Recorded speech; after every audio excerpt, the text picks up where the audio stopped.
Let's go ahead and let's talk a little bit more about, we were speaking about NHS, your involvement when it comes to service. One of the second values of our core values with Game Changers is service, and you've done, Relay for Life. You've helped to do feedings at St. Vincent and, just been out in the community and giving back. And that was one of the reasons why Game Changers selected you years ago as one of our players of the week.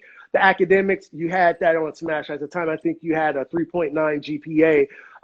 But aside from that, it's about service. It's about, getting outside of your bubble and really being able to connect with other people and give back in service.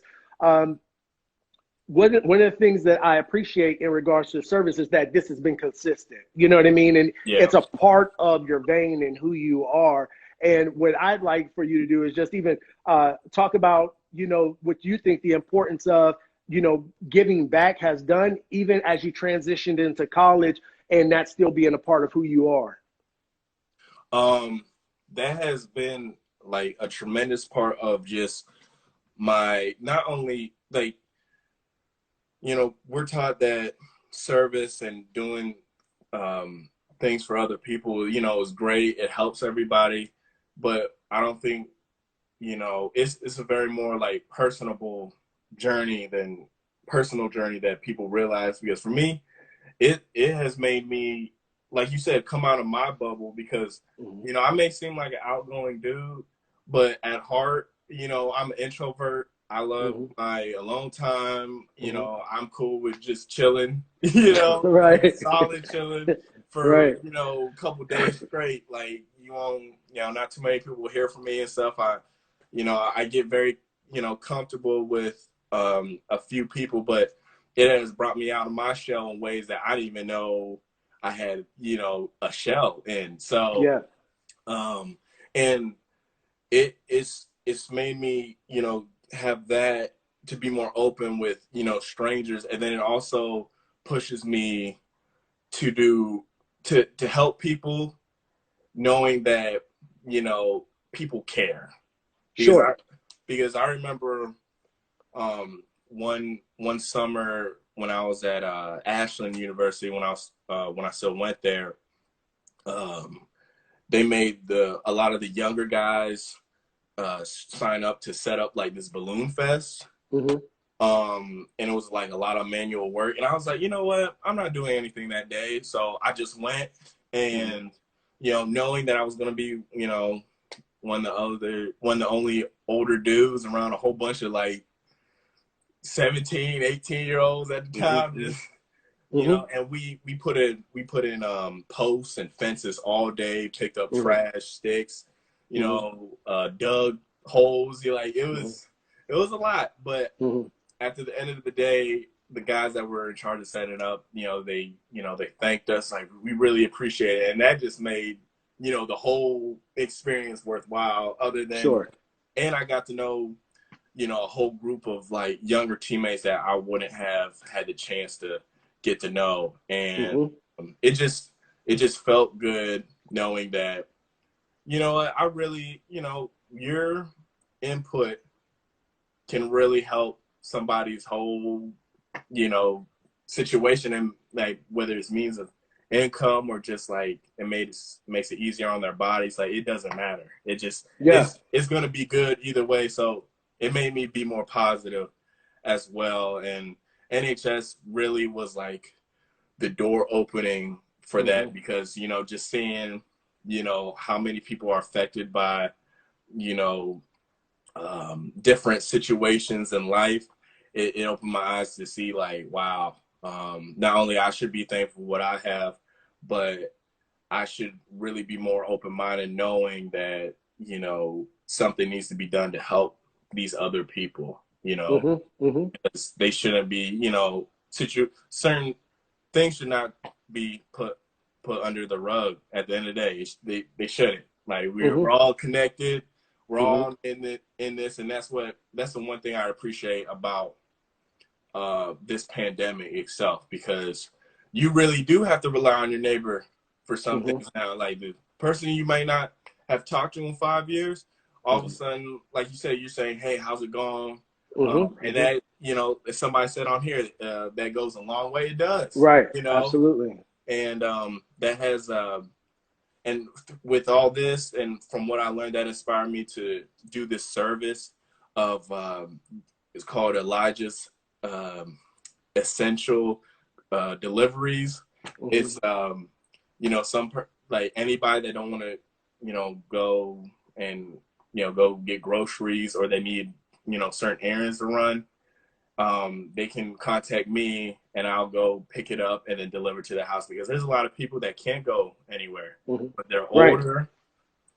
They have other medical issues that would inhibit them, that would really put them in danger if they were exposed to the coronavirus. Sure. And there's people that's just, you know, scared, you know, and, Yeah. you know, there's little there's people that are watching kids. I was just like, you know what? I gotta do something, even though, like, I'm only, look, it's about $10, like, Mm-hmm. a trip on average. But I was just like, man, like, just knowing that I'm helping somebody that really doesn't have a means, like, that's worth more than whatever the money they give me. So yeah. So shout out to all the entrepreneurs that are being developed during this time. Game recognized game. Right. I appreciate the hustle. Let's get to talking about, you know, fast forwarding a little bit in regards to your senior year. You know, your senior year, you're, you know, deciding, okay, I'm going to go ahead, I'm going to play football at the next level. And then I start scouting out schools. You know what I mean? You start scouting out scholarships and things of that nature. Let's start with the schools. Like, what did that recruiting process for you look like prior to signing day? It's one of the craziest movie situations that you could think of. It was very cinematic. Like, I didn't have a single offer prior to my senior year in anything. So not only, like, there was an unidentified pressure, and plus I knew, like, you know, I don't have the means to, you know, pay for college after I graduate. So I was like, yeah, this is it. You know, like you said, you know, football's a wife, so she hold it down right now. Right. Put in. So it was that, and even, you know, me and my dad, you know, he was a great help. He was sending all his contacts and everything, because this is what people don't get, especially younger athletes. It's not what you know, it's who you know. Because I only got to school, even though I was a pretty exceptional player, I only got to school just what you think of it by chance, because one of my dad's old coaching buddies, his buddy was a scout for Ashland. And after he got in contact with me, it was a home visit, and then boom, full ride offer, you know. And I had two others around that time as well, but, like, that ended up being the fit for me, and that never would have happened without connections. So y'all, any of y'all listening, you're in that position, be open to everybody that emails you throughout high school. You know, whatever recruiters it is, just be friendly. Like, don't, you know, just because you think they're a small school and you feeling bougie that day, like, right. It's okay. You don't know who else went there, but they're now at a different school that's better for you. You just don't know. Right. And with the internet now, you can send, it's so easy to send game clips to recruiters. So for like 3 months, about 2.5 months after the season ended, I didn't get any sleep. My dad definitely didn't get any sleep. And it wasn't just from talking to coaches. It was just like anticipation, worrying, because this is a crucial decision. And like the day before signing day, the week before signing day, that's when Ashland came around. So that weekend before signing day, it was like, that's when I went on my business. So I was like, all right, I got 2 days to see what college I'm going to do. That I love to do and get a quality education from it. So it was hectic. It was real hectic, but I'm thankful. I'm thankful for it. And it also opened my eyes up to a lot of, different situations, especially in the transferring process too. Because Sure. yeah, it's like it was, but yeah, that was my situation. Very, Yeah.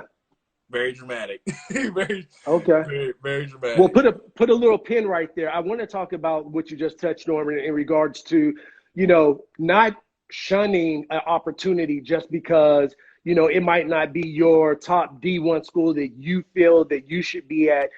First of all, because you never know who knows who, and it's kind of like you need to make sure you keep all doors open. First of all, just because of it's a good thing to do, just out Yeah. of having good people skills. And that comes along even with jobs when you have and things of Right. that nature. You never want to burn a bridge because once you burn a bridge, it's very hard to build another bridge in Right. case you have to go back across that way. So it's best to leave all doors open, all opportunities open. If for whatever reason you said, no, I want to get out of Ohio in this case, and I want to go to California, I want to go to Florida or whatever, and that's your dream and you want to do, but maybe something like this happens and you need to stay local or, the family dynamics change or whatever. If you Yeah. kind of put your foot in your mouth and said, I'm never going to any D2 school or whatever, and you put something like that out on social media or whatever it is, and a recruiter catches that, Yeah. believe me, your chances are already done. Yeah. So it's kind of like, be humble, you know what I mean, and walk the process. Do you as best as you can do as far as in your performance on and off the field. Keep at it and keep going. You know what I mean? And so that's I love that. Let's talk about that scholarship piece. So when you got ready to leave, and so you were applied for, or you got your full ride scholarship to Ashland University, Mm-hmm. and then on top of that, you had other scholarships that you were already Yeah. applying for. So when Elijah got ready to graduate, he had basically $142,000 in scholarship, which accounted for a full ride and then other miscellaneous scholarships. Yeah. So the opportunity is there. Money is on the table if you're willing to work for it. You're willing to, write those essays that you feel like, oh, another paper. Yeah, if that other paper, that 500 paragraph paper or whatever it is, equates to $1,000, $500, then, why not? Yeah, that's literally my thought process. I'm like, all right, it's a 2-page paper for $3,000.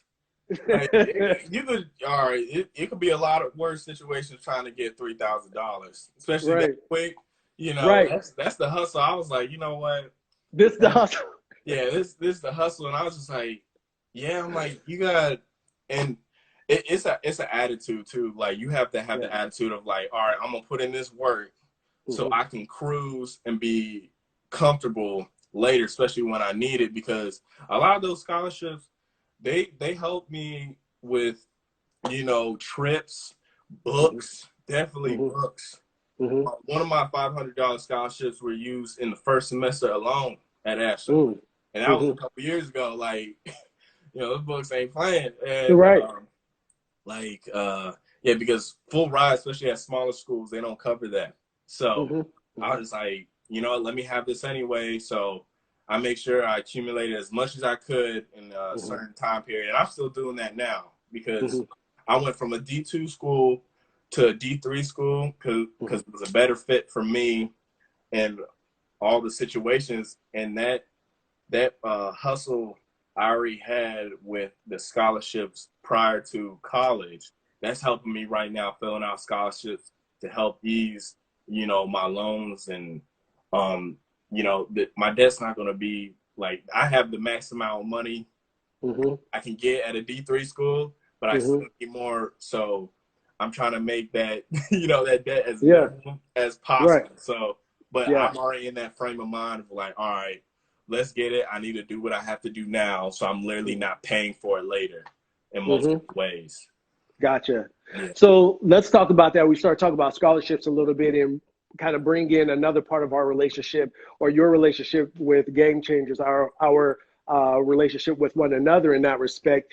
So Game Changers was, to qualify for one of our scholarships, 50 hours of community service, as well as a minimum of a 3.0 GPA. in as much, you know, I remember showing up at your door, you know, had my little pseudo check in hand, you know, I felt like I was giving a Publisher Clearinghouse. Hey! Hey. But, you know, awarding that to you, you know, so what has that done for you in that respect? You know, Game Changers and our scholarship, and then I guess our SB initiative as well. Oh, like that has been a tremendous blessing, because that's when I didn't have the money for books and school supplies, or even, you know, to when I was, you know, starving. Like that, the scholarship really helped, you know, just provide, you know, additional aid to everything. And then the SB initiative, like, it took me to a place I never thought I would be, especially at, oh man, like 18, 19 years old. Yeah, 18 years old, going to LA, and to see, and I've been to 10 different countries outside of that trip. And each time I became a better person, and I've seen the world in a more open view, and see how different people live and all the good that's out there. And this trip was just onto a whole nother level. I was like, wow, like this lifestyle is just different. And it took me out of, you know, being closed minded and just being in, you know, northeastern Ohio, which is great, but it's a big world out there, and people are doing amazing things, and there's amazing people, and there's a whole bunch of possibilities to network and connect, to just do whatever you want to do. And yeah, it was just great to see that. And it was great to see, you know, stars that you always like saw on TV to just be like, oh shoot, he's like down the street. Like I saw Odell Beckham Jr. at the ceremony. I saw Russell Westbrook, and I still have a video of him accepting his what is it, Male Athlete of the Year award. And I was like, wow, like he's really like right there. It's like, and yeah, it's a very great experience, very humbling, and it's just once in a lifetime. Yeah. Yeah, I'm glad. I mean, the whole premise behind, you know, going to the ESPYs is just to be able to see how huge, you know, that's $1 trillion industry.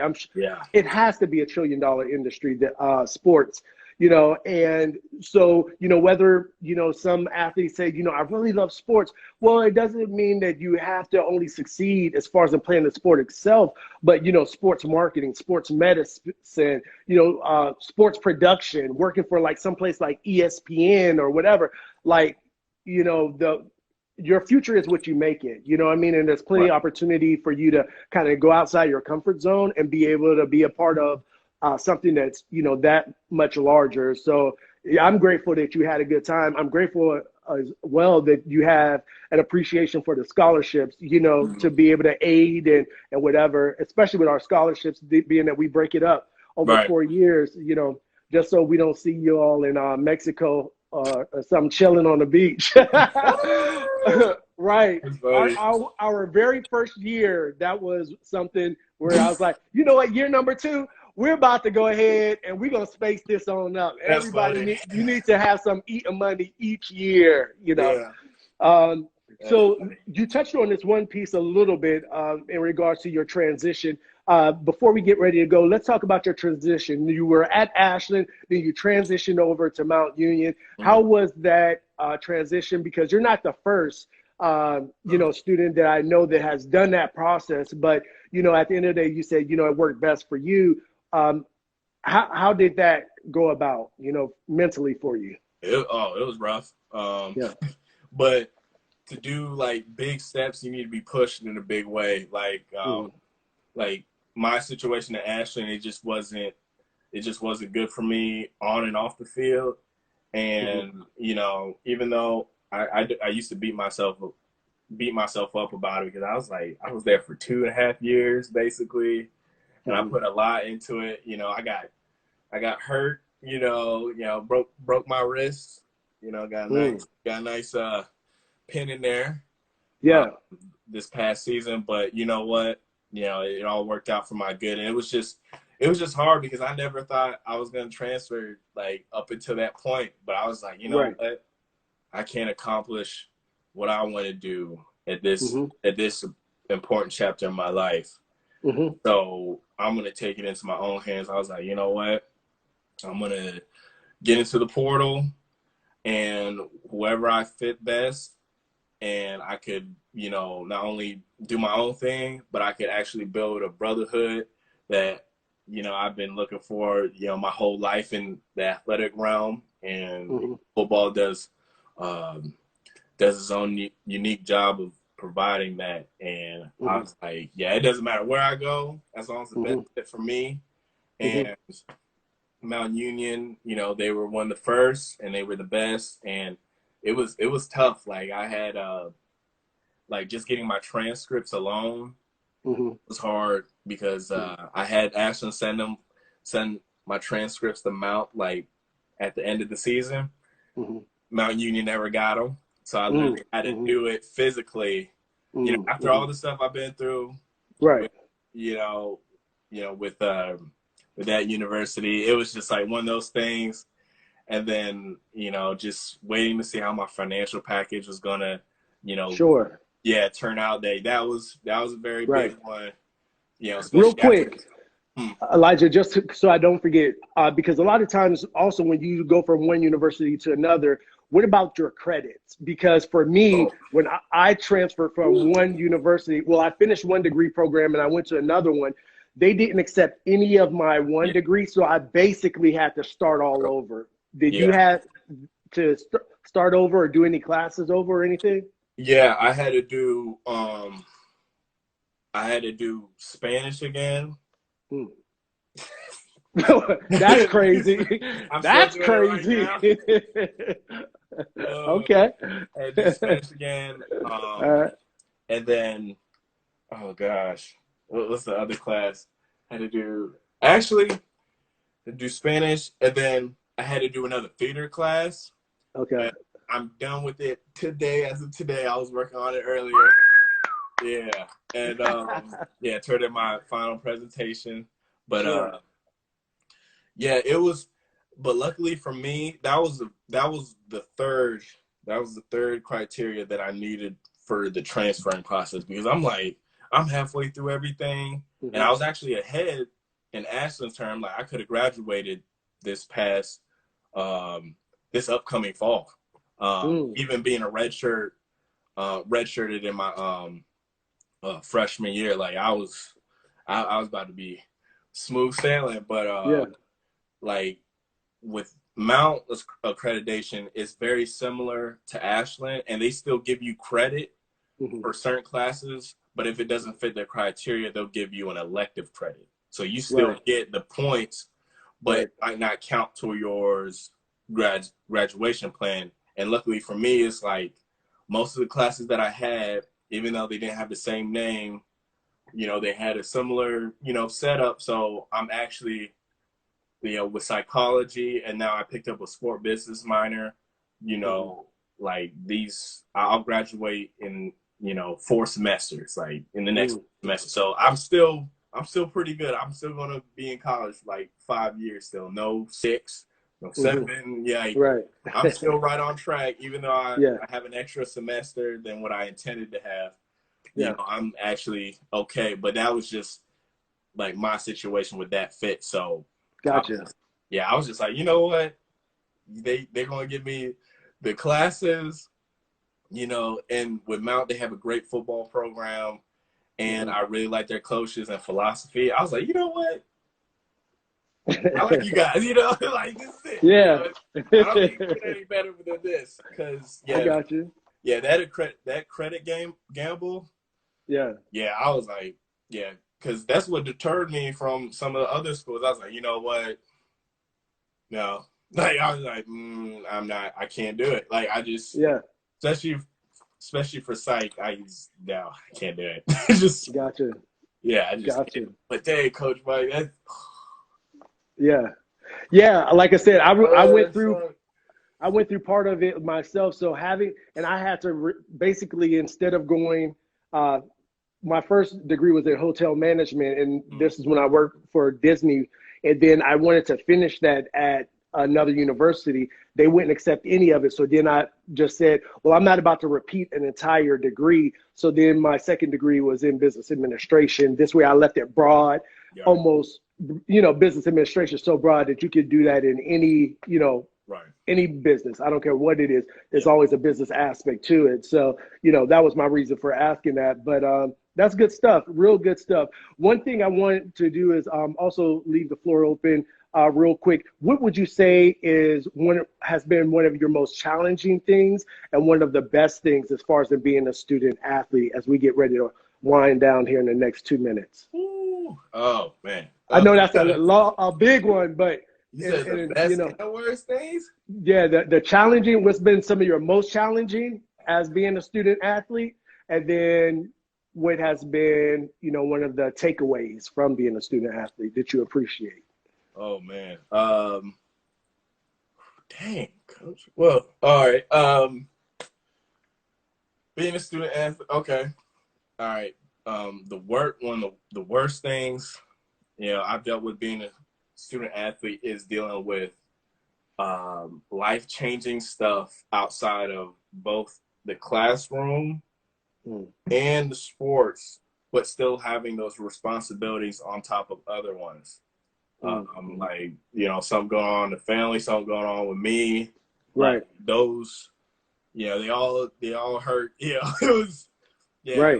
it was rough. And you're like, oh shoot, I can't just, give myself time to rest, mentally, emotionally, spiritually, and physically. I got to go practice. And then after practice, I got, that paper to work on. So it was like, that's been like the worst thing. But you know what? There's no growth like that. Like you can't substitute that. It's like lifting weights. It's like the only way to get really, really strong is to lift weights. You can't do it with just, the what is it, P90X stuff or whatever. Oh yeah.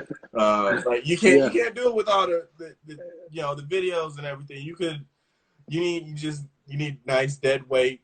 You can't do it with rubber bands alone. Like you need to lift something that hurts. I got you. No pain, no gain. And the best thing about being a student athlete is the ability to inspire and to encourage people with the platform that I'm on. I'll never forget how I went to Willard and I showed this teacher. She asked me, Miss Jones, shout out Miss Jones. She saw my bully video and she had me present it to her entire third grade class.